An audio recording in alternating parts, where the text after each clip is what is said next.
Volume pekerjaan survei.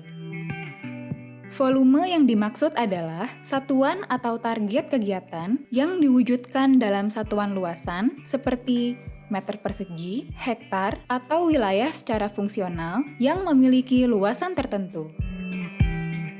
Kapasitas atau kemampuan seorang surveyor dalam melakukan survei sangat bergantung kepada seberapa dalam atau detail informasi yang digali dan dikumpulkan di lapangan.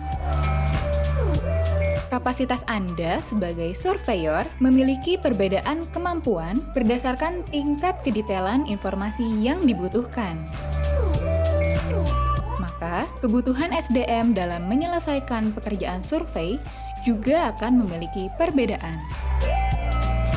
Berdasarkan pengalaman empiris di lapangan, kemampuan surveyor dalam melakukan jelajah survei berbagai tema secara rata-rata dapat dijelaskan dalam tabel perbandingan klasifikasi penggunaan tanah pada skala peta yang berbeda berikut ini. Pada tabel kapasitas per hari per skala untuk kegiatan survei ini, dapat disimpulkan bahwa semakin besar skala peta, maka kapasitas dan kemampuan seorang surveyor untuk melakukan jelajah survei akan semakin kecil coverage areanya. Ini terjadi karena tingkat kedetailan informasi yang dihasilkan akan semakin banyak dan rigid. Waktu dan rencana pekerjaan survei. Lamanya waktu dihitung pada saat penetapan batas awal proses pelaksanaan kegiatan dimulai dan berapa lamanya kebutuhan waktu tersebut berbanding dengan volume pekerjaan yang harus diselesaikan. Rencana kerja dalam kerangka pekerjaan survei adalah rangkaian kegiatan terstruktur yang dimulai dari tahapan persiapan hingga penyajian hasil dengan pembagian tugas dan tanggung jawab yang jelas. Rencana kerja harus memiliki target output yang jelas dalam setiap tahapan hingga output final berupa peta.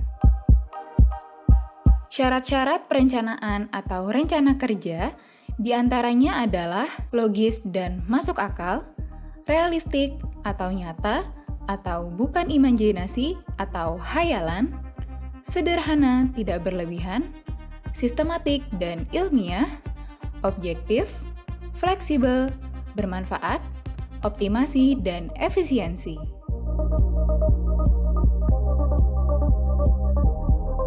Dalam pembuatan jadwal waktu atau time schedule, Anda harus mengatur hubungan waktu, tahapan kegiatan, dan output tahapan.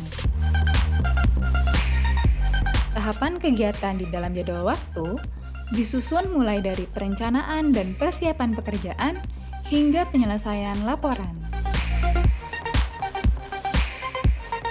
Hubungan antara ketiga komponen, yaitu volume, waktu, dan rencana kerja, merupakan satu kesatuan rangkaian kegiatan yang tidak terpisahkan satu dengan yang lainnya.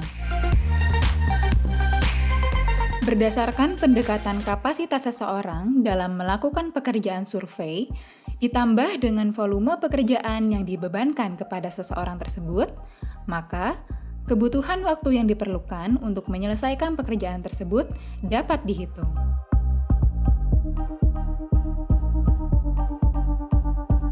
Persiapan. Secara umum, tahap persiapan pelaksanaan survei dibagi menjadi dua komponen utama, yaitu persiapan administrasi dan persiapan teknis.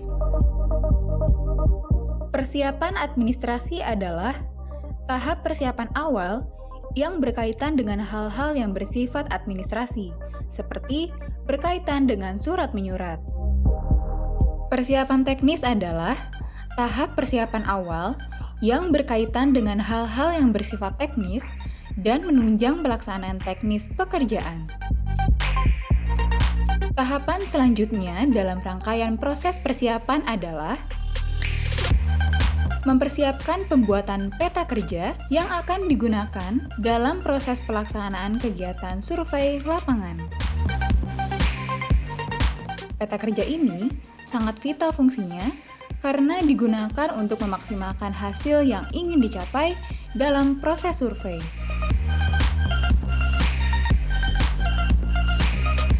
Pengambilan data adalah kegiatan pengumpulan data yang dilakukan untuk mendapat suatu kepastian informasi yang dilakukan dengan cara mengambil sampel dari suatu populasi atau objek yang menjadi tujuan survei dengan menggunakan alat pengumpul data dan form atau formulir survei. Dari peta kerja yang ada, coba perhatikan bahwa di dalam area peta kerja tersebut terdapat sebaran titik yang berwarna hitam. Itu merupakan objek di lapangan yang dijadikan titik sampel dan harus diverifikasi apakah titik tersebut benar sesuai hasil interpretasi peta kerja atau sebenarnya dugaan interpreter terhadap objek tersebut keliru. Langkah-langkah singkat yang dapat dilakukan untuk mempersiapkan proses pengambilan data atau survei data tematik adalah mempersiapkan kelengkapan administrasi. Mempersiapkan kelengkapan peralatan survei. Mempersiapkan peta kerja dan formulir survei lapang. Melakukan pengamatan di lapangan dan memverifikasi sampel yang telah ditentukan. Mencatat dan menggambar di atas peta kerja, mengunduh data-data yang tersimpan di dalam GNSS berupa poin, track, dan foto. Selanjutnya, dilakukan proses wawancara, yaitu proses interaksi dan komunikasi antara dua pihak, yaitu pewawancara dengan narasumber yang membahas topik atau materi tertentu. Pengumpulan data sekunder. Dalam proses pengumpulan data sekunder, yang perlu dilakukan adalah mempersiapkan administrasi berupa surat permohonan perolehan data yang ditujukan kepada instansi atau lembaga yang memiliki data tersebut.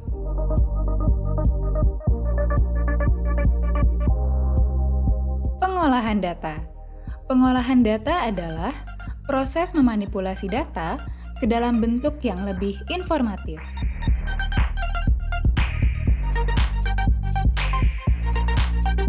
Fungsi pengolahan data berfungsi sebagai masukan atau input data, berfungsi untuk menyimpan data yang dihasilkan dan menyiapkan proses berikutnya, berfungsi untuk menjalankan proses dari suatu sistem, berfungsi untuk menyimpan hasil akhir, dan berfungsi untuk menampilkan data dan mencetak data yang sudah tersimpan. Tahapan pengolahan data hasil survei lapang, transformasi koordinat, tabulasi dan entry data, join data tekstual dan spasial, editing dan edge matching, validasi data, layering dan struktur data, topologi data, integrasi data, dan analisa data. Penyajian hasil. Penyajian hasil merupakan proses kartografis berupa layout peta yang memenuhi syarat-syarat secara ilmu kartografi.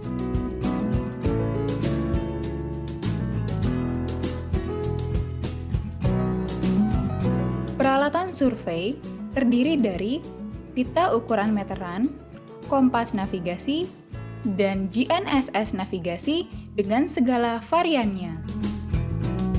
Pita ukur meteran adalah pengukuran yang paling konvensional, dan jenis alat ini masih sangat diperlukan karena peralatan yang berbasis teknologi terkini bila digunakan untuk area padat memiliki keterbatasan, dan pita ukur meteran ini jauh lebih efektif digunakan pada area yang demikian. GNSS adalah Global Navigation Satellite System. Teknologi GNSS ditemukan sebagai teknologi untuk menentukan letak dan posisi di permukaan bumi yang dipandu menggunakan teknologi satelit navigasi. Kompas difungsikan sebagai penunjuk arah dan penentuan lokasi yang bersifat konvensional. Penunjuk arah atau jarum tersebut terbuat dari magnet yang terpasang pada sumbu di tengahnya, sehingga dalam kondisi datar, jarum magnet dapat bergerak ke arah horizontal menuju arah utara.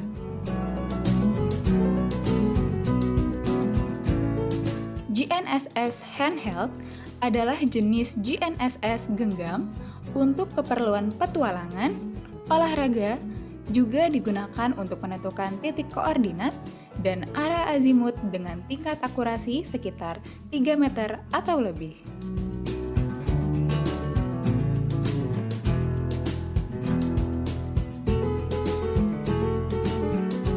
Kebutuhan peralatan survei biasanya diperhitungkan sesuai dengan kapasitas operator alat survei tersebut dalam menyelesaikan target dan volume pekerjaan yang dibebankan kepadanya.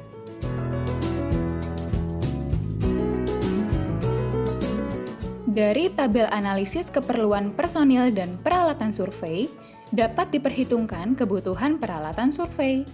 Dasar dari perhitungan itu adalah kapasitas surveyor atau hari, dengan menggunakan satu jenis alat survei yang digunakan di lapangan.